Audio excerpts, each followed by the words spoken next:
لو تناهيتم إلى سر الحياة وصنعتم كائنا حيا نرى لم نزد إلا يقينا بالإله لم نزد إلا يقينا بالإله.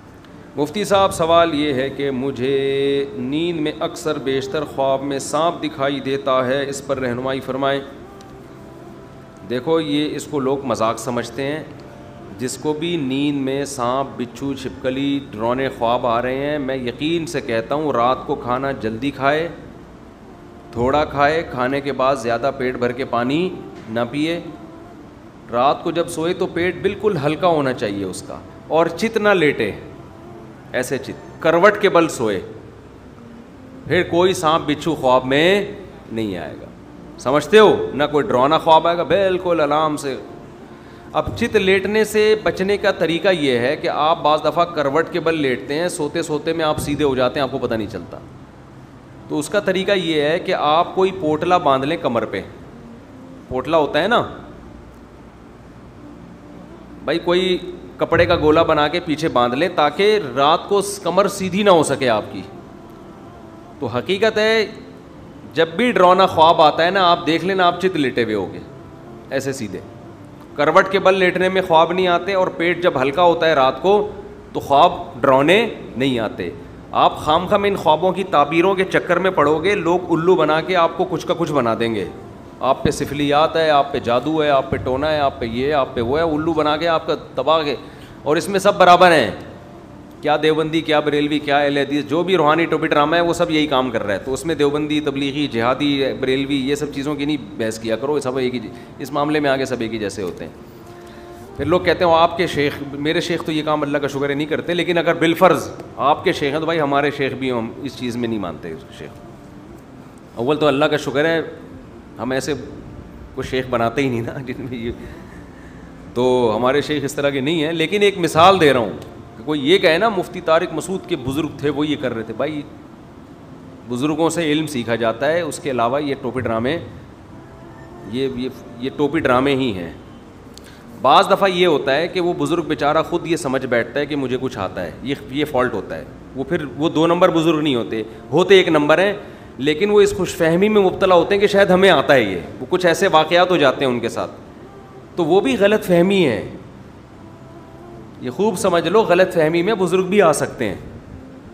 تو وہ یہ سمجھتے ہیں کہ میں نے یوں کیا تو یوں ہو گیا, تو اس کا مطلب جیسے وہ تبلیغی اجتماع میں وہ بڑے اچھے بزرگ بیان کر رہے تھے یار, وہ ان کا نام نکل گیا ذہن سے ابھی, جن کا بڑا خاندانی بیان ہوا تھا, مولانا عبید اللہ صاحب, بڑا زبردست بیان ہوا تھا ان کا. انہوں نے بڑی پیاری مثال دی کہ آپ اسٹیشن پہ کھڑے ہوتے ہو, ٹرین کو ہاتھ لگاتے ہو چل پڑتی ہے, ہاتھ لگاتے ہو رک پڑتی ہے. وہ تو ویسے اتفاق سے ہاتھ لگایا تھا بھائی ٹرینیں اسٹیشن پہ ایسے تھوڑی چلتی ہیں یوں ایک دم چلنا. ہمارے یہاں تو ٹرینیں ایسے ہی چلتی ہیں, لگتا ہے کہ چل رہی ہے, پھر پتہ چلتا ہے کہ نہیں چل رہی ہے, ڈرائیور کہیں گیا ہوا ہوتا ہے چائے پینے کے لیے. تو اب تو پھر بھی اچھا ہو گیا. خوشحال خان خٹک میں سفر کیا کبھی آپ لوگوں نے؟ اللہ دشمنوں کو بھی نہ کرائے. کراچی سے خوشحال خان خٹک میں آپ بیٹھ جاؤ, آپ اگر مرغی انڈے لے کر گئے ہو نا تو چوزے نکل جائیں گے وہاں پشاور پہنچتے ہوئے. تو ایسی ٹرینیں ہیں. علامہ اقبال تیز گام میں ایک دفعہ اپنے بچوں کو گھر والوں کو لے گیا, میں نے کہا تیز گام کا مطلب کیا ہے؟ اسپیڈ فل ہو گئی, اسپیڈ بہت تیز ہوگی. پوری فیملی کو نا میں کراچی سے پنڈی لے گیا. اللہ کی پناہ بیٹھے بیٹھے تھک گئے, اللہ یہیں اسٹیشن پہ کہیں اتار دے, اب ہمارا اسٹیمنا ختم ہو گیا ہے, پہنچ ہی نہیں رہی بھائی. سورج نکل کے غروب ہو کے دوبارہ نکل کے غروب ہو رہا ہے. تھک گئے ہم بیٹھے بیٹھے نا. تو کچھ درمیان میں حالات ٹرینوں کے, کراچی لاہور والا جو سیٹ اپ ہے تھوڑا بہتر ہوا تھا, آپ کا پتہ نہیں, میرا خیال ہے ابھی شاید وہی ہو گیا.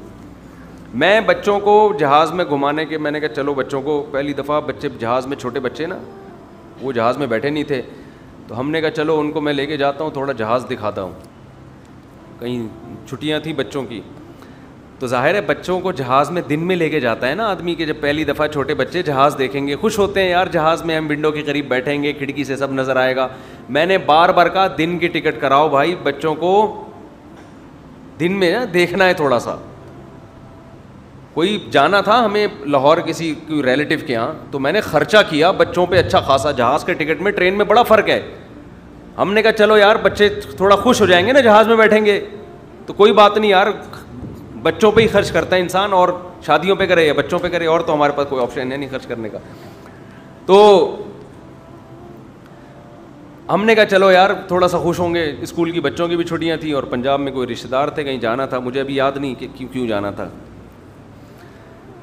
تو ہم نے دن کی ٹکٹ کرائی نا, بار بار میں نے اصرار کیا, میں نے کہا بھائی دن میں, کیونکہ نظر آئے. ہم جب پہنچے تو پتہ چلا 5 گھنٹے لیٹ ہے, حالانکہ ہم مہنگی ٹکٹ تھی تھوڑی سی دن کی. ہم نے کہا یار بیٹھے بیٹھے بیٹھے پھر 2 گھنٹے اور لیٹ ہے, پھر 3 گھنٹے اور لیٹ ہے, وہ گئے رات ہی کو. تو یہاں آپ ٹکٹ جو ہے نا ٹرین کے ٹائم پہ ہی پہنچے ہیں ہم لوگ. کئی بار ایسا ہوا ہے, کہیں بیان ہے, گجرانوالہ میں بیان تھا, جیسے رات کو 10 بجے بیان ہے, پہنچ رہے ہیں رات کو 12 بجے جہازوں کے لیٹ ہونے کی وجہ سے. تو اللہ ہی ہمارے ملک کی حفاظت کرے بھائی. جنازے میں لوگ نہیں پہنچ پاتے, ایک عجیب ہی نظام چل رہا ہے.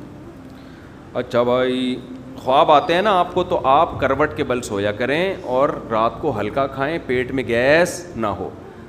کارمینا 2 گولی گرم پانی سے, اس کا بھی بڑا فائدہ ہوتا ہے. کارمینا پہلے جو آیا کرتی تھی ہمدرد کی, وہ بہت اچھی کارمینا تھی, جگر کے لیے بہت اچھی تھی, معدے کے لیے بہت اچھی تھی. اب جو آ رہی ہے وہ عجیب سی چیز بنا دی انہوں نے, فوری اثر کرتی ہے مگر بیڑا غرق کر دیتی ہے.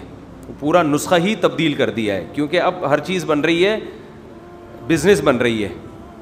تو ان کو پتہ ہے کہ وہ پرانی کارمینا کا دیر میں اثر ہوتا تھا اور فائدے بہت تھے, تو لوگ لیتے نہیں تھے. اب ہاجمولے ٹائپ کی چیزیں آ گئی ہیں, زبان پہ رکھو ایسا لگتا ہے کوئی تیزاب رکھ لیا اور وہ زبان کاٹنا شروع کر دیتا ہے, وہ معدے کو جا کے پتہ نہیں کیا کرتا ہوگا وہ.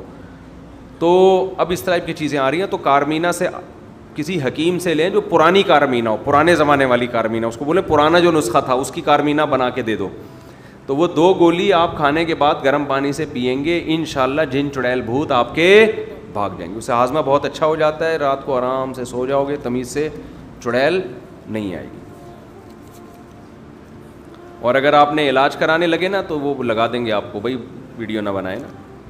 مفتی صاحب سوال یہ ہے کہ میرے والد صاحب دونوں برسر روزگار اپنی پوری تنخواہ اپنی والد کو دے دیتا ہوں ماشاءاللہ ماشاءاللہ, اور ابھی کے بعد میرے بہن اور بھائی کی شادی ہے, میری بہن اور میری اپنی شادی ہے, والد صاحب نے سارے پیسے خرچ کر دیے. اس بارے میں نا یہ اتنے اچھے تھے, یہ جو کما رہے تھے اپنے والد صاحب کے ہاتھ میں پکڑا رہے تھے, کہہ رہے ہیں میری شادی کا ٹائم ہے, تو ابا سارے پیسے اڑا چکے ہیں, اب شادی پہ خرچ کرنے کے لیے ابا کی پینٹ میں کچھ بھی نہیں. تو اتنا اچھا بننے سے پہلے سوچ لو کہ یہ اچھائی میں افورڈ کر سکتا ہوں کہ نہیں کر سکتا. سمجھ رہے ہو نا. آپ مجھ سے مشورہ لیتے تو میں آپ کو کہتا بھائی ابا کو بھی دو اور کچھ تھوڑا سا جمع کر لو, کوئی کمیٹی ڈال لو, کمیٹی سے اچھا گولڈ خرید کے رکھ لو, تھوڑا تھوڑا جمع کرتے رہو, شادی پہ کام آ جائے گا. اب ابا تو شادی اپنے خرچے پہ آج کل کرتے نہیں ہیں. تو اب یہی ہے کہ آپ کی تسلی کے لیے کہ یہ سارا جو آپ نے ابا کو دیا آخرت میں جمع ہو گیا, آخرت میں انشاءاللہ آپ کو مل جائے گا. شادی گئی ہوا و حرص والا دل بدل دے, میرا غفلت میں ڈوبا دل بدل دے.